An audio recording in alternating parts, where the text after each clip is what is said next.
So United have got a victory against a team which hasn't got a single victory in this Premier League campaign. And and as a United fan, we all were expecting United to get this victory because Wolves were really, I mean, they were really dog shit. In some of the gameplay, it was like they were playing with 10 men only, or should I say that it felt like they were a one man down. And so, but let's focus on Manchester United. First of all, lineup. I thought maybe after the outrage of legendary ex players like Paul Scholes, recently I think on Instagram only he posted that thing about Kobbie Mainoo. He wasn't given as much time as people are, trying to guess for Kobbie Mainoo. But in my opinion, Kobe had it was a very great opportunity. Looking at the that we don't have any striking options apart from Zirkzee, who was the only striker available since Benjamin Sesko is injured, and he has been using Matheus Cunha at the number 9 position from the starting of this campaign. But I think he started Zirkzee in the previous two matches because Cunha was also not available. But looking at yesterday's performance, and especially the second half, I think this trio of Mount, Cunha, and Mbeumo, they connect really well.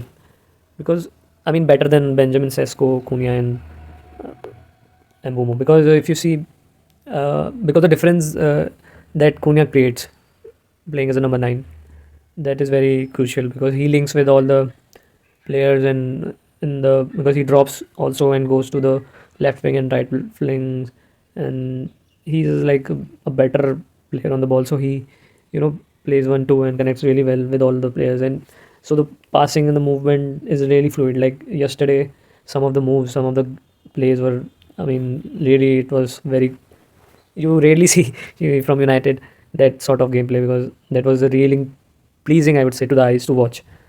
Like really smooth touches and one touch passes in the first half also, I guess, where they, no, it was, I think, the second half only, where they really the Mount, Casemiro, Cunha, and then Bruno to Mbeumo, all the our midfielders and forwards, three forwards were connected in that play. And I really like yesterday's the quick passing that we were showing. One can say that it was against the Wolves, but we really have to uh, build on from this because. But the thing is, when this now in this game he benched Zirkzee and then he started Cunha. But what will happen when Sesko will be returning back to the starting lineup, and that we have to see, because Sesko wins the aerial duels. The advantage of playing Sesko is that he wins the aerial duels a lot much more than what Hojlund used to win. So, and that creates a space for Mbeumo to make the runs in behind, and we have scored, and he has scored Mbeumo 1-2 goals similarly. But Cunha does the overall job really well, but we don't know if he really likes to play in that position. The far up front in the number 9 position, because Cunha has played more in the central position for his former team, and but he always looks for the chances to score, and he tries to do creative output. He tries to create that creative output and offers a lot more. But I think yesterday Mount was also really good. Mount, and after scoring Mount, let's first see the some gameplay, and then we will talk about Mount in the second half. So in the starting only, we started to create few chances. This was the run by Diallo, picked up by a beautiful pass from Bruno. It was a good try, but if here, I mean, if apart from Dello, if here it would have been Mount, maybe Cunha, then surely we would have scored this goal. But it was a good effort. I mean, what else can you expect from your fullback? I mean, he is not a very, a cleaner striker or something, or a goal scorer. It was a good effort, but saved really well. Again, one more chance was there. I think it was a header. This was the first goal. Casemiro won the ball here with a good tackle. And here too, you can see that Cunha, this pass was really poor because it was not in front of Bruno. It was on his back, so he fell, and then it was really difficult for him to, adjust and gain his balance and then take a shoot. But Bruno somehow scored that goal. Yeah, it was not a very clean move, but we got a goal. I mean, this could have been wasted by that Cunha pass. And this was a sequence that I was talking about. First here, the Casemiro picks up Mount, and Mount with his one touch. If you can say it's a reverse pass, it can be called a reverse pass also, because he wasn't. His body is facing his own goal, and he picked up Cunha from here, and Cunha with a brilliant touch, some sort of back heel maybe, and he did a similar back heel in the second half, but that was from very far. Cunha does this thing really well. Yeah, he takes the ball and attracts the opponents and create the space for others to run in that space. So Cunha just attracts 2-3 players and creates something out of it. And then it was a pass from Bruno, again one touch right in the channel for Mbeumo to run, and Mbeumo, I was disappointed because I expect him to score from here, because I have seen him score so many goals in from this position in Brentford jersey, because it was a really clear run to the goal, and he could have, instead of going with his stronger left foot, he could have gone for the weaker left foot, from the weaker right foot.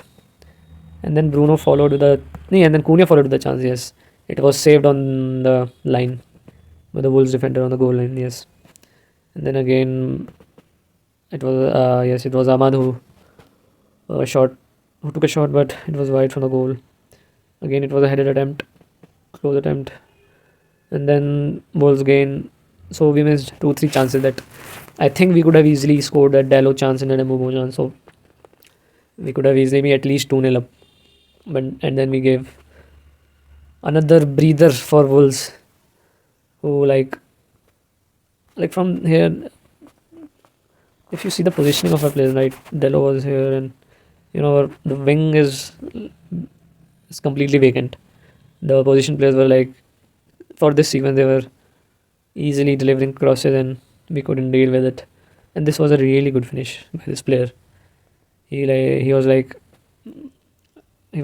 going down, and the ball was very much away from his body, and he opened his legs while falling and made a really good contact with the shot.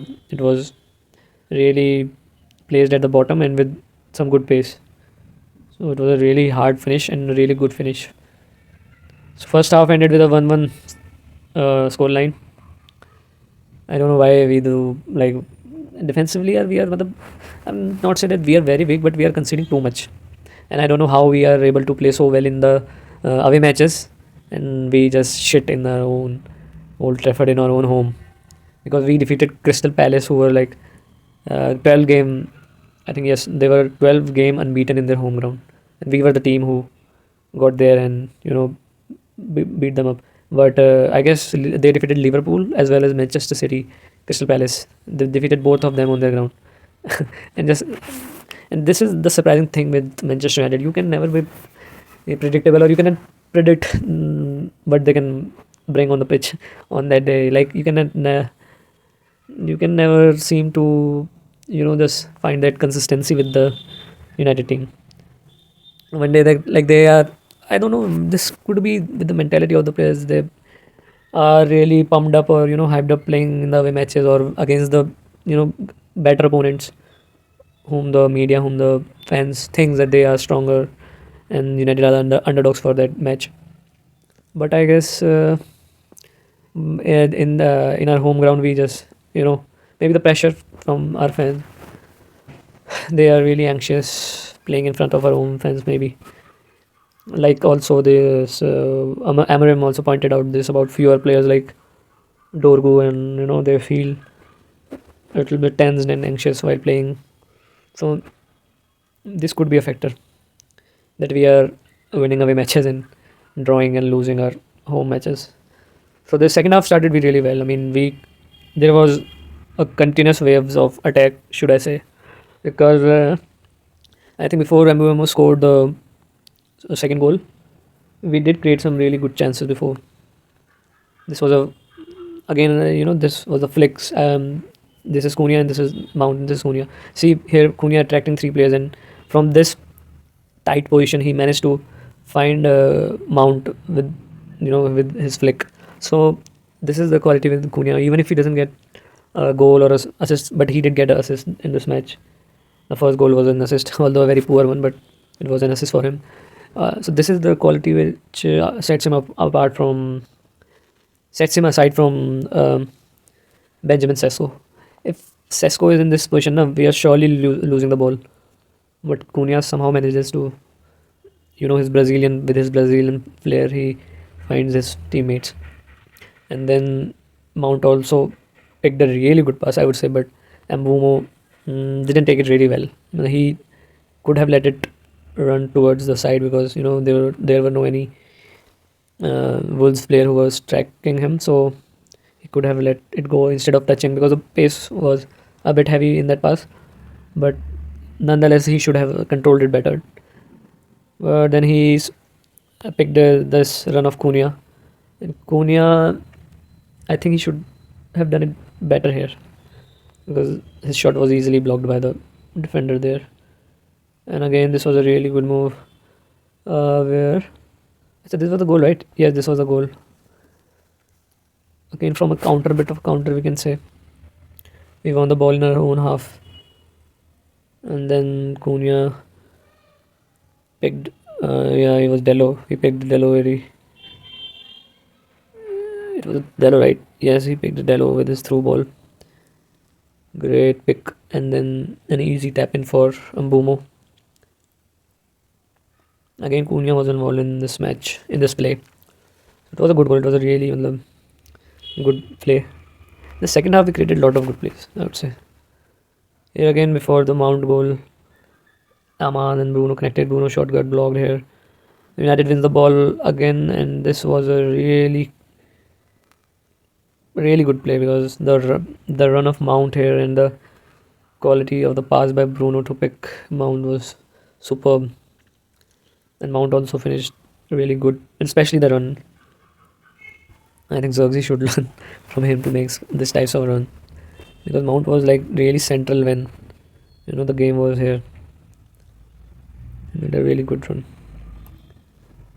One more, and yes, and after scoring the goal, right, and after scoring the goal, Mount confidence was really high up the ceiling because he was giving some brilliant passes. I remember one pass to Aman that was really far away, 40-50 meters pass he picked. We don't usually have players who try to pick passes like that, but after that he produced some really good pass. Again from here also he picked a very good through ball pass, and he picked I think it was Bruno. Yes, he picked Bruno here, but Bruno played a really bad ball for Cunha here. He couldn't square it. He could have squared it better, a little bit more further for Cunha to score a tap, and he just simply laid it to the defender. So it was a really good move here, started by Mount with this through ball for Bruno. A free kick by Bruno, missed by just a few inches, and here comes the Kobbie Mainoo, and he was introduced at the 78th minute. I mean, see here also I found like Amorim could have given him more minutes. Like we were 3-1 up, no, 3-1 up and 2-goal lead. So Mainoo could have been introduced earlier. I mean, he could have been introduced when Licha got introduced. I think that was during the 70th minute. So Mainoo could be sent in the place of Casemiro earlier. But I know Amorim doesn't want to lose this match and the 3 points. So he didn't take any risk by calling Casemiro earlier. And you see, he's also not using Manuel Ugarte all much. He was his player at the Sporting, who played really well and bought by the PSG. PSG, right? Yeah, and bought by the PSG. But now here he could have used him also. The favoritism, like with his ex players, but like Eric Ten Hag used to do. But we can all see that Ugarte loses the ball in that central area, in that crucial area where the other team can really kill you with that sloppiness. And Ugarte, we have seen that he loses the ball very often in that central area, so he doesn't trust him. And Casemiro, with his the game he has shown in the past few matches, like in the if you can take the in this entire season only, he has upped his game. So one can trust Casemiro to deliver. But yeah, I feel sad for Mainoo. Yeah, he's not being used. Like we as a United fan want to see him more, but I can understand the dilemma of Amorim. How crucial was this victory for him? And then here it was Bruno's penalty at the 80th minute to really rest the game. But I thought that this penalty should Bruno should have given to Matheus Cunha, because Matheus Cunha was asking for from him to take that penalty kick. It didn't show on the replays, but a commentator was telling that Matheus Cunha was asking was talking with Bruno to take the penalty, but Bruno refused. I mean, he could have given. Yeah, he scored a goal and got one assist too. So you can see that some sort of confidence he could have given Konya, some sort of confidence, because he has got only one goal. And I have seen in this past week one or two articles, like the BBC only criticizing Matheus Cunha, like, and he hasn't been that bad just because he hasn't produced the numbers like he was producing in Wolves. He was producing with Wolves in the past season, so people are targeting him. But we all know that there's this biasness of media with United players.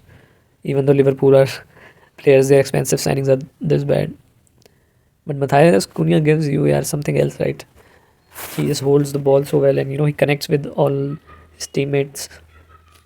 Now his overall quality is it is clearly visible, right? He does the way he touches the ball, the way he passes and moves, and drift from the defenders. He really attracts two or three players and creates space for others to run. You can see his quality in that. I mean, and managers all do see that thing, but these numbers, these things affect players.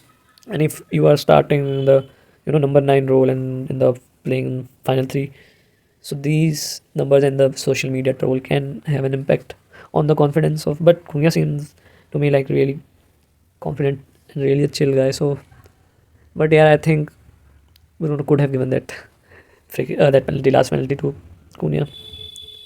But nonetheless, 3 points, and now sixth place tied with Chelsea with 24 points. Now, this season Premier League is really tough, right? Looking at the table, you can see that Aston Villa is also 5 and 6 points, only 6 points in the third position with 30 points, I guess. Yes, 30 points, and rest from the fourth position to 12th or 13th, 14th position. There's a difference of only 1, 2, and 3 points. So right now till December, the season is really there is merely a difference of few margins, few points. So it's going to be a difficult season ahead, especially with the two key players going for their AFCON duties, Mbeumo and Ahmad. I don't know how will we cope up in that left wing, right? I think then he will shift Diallo back to the right wing and bring back Dorgu in the starting lineup for the left flank, and maybe shift Bruno to the right. No, he will not. Bruno. He can shift Cunha to the right, but then Benjamin will be back. Yes, let's see how the season goes ahead.